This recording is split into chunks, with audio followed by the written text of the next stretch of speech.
Marg'ilon shahar kombinat Taxta bozor orqasidagi mahallada 30-pitak yaqinida joylashgan. Ushbu shinam hovli bugungi obzorimizda.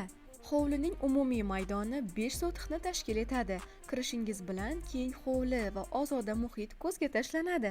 Hovlining o'rtasida mevali daraxtlar va sabzavotlar ekish uchun alohida yer maydoni ajratilgan. Istasangiz mazkur yerni davom ettirishingiz mumkin.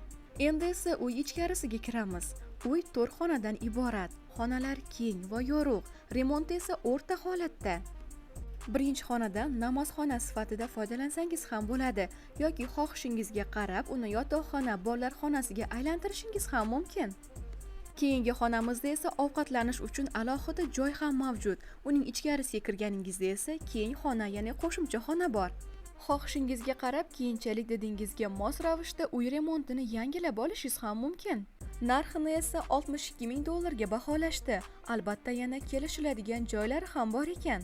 Joylashuvi ham juda qulay. Qirguli mahalla fuqarolar yig'inida 30-pitak yaqinida bo'lganligi sababli kundalik hayot uchun kerakli manzillarga borish oson. Batafsil ma'lumot olish uchun opisaniyadagi raqamlarga bog'lanaverasiz.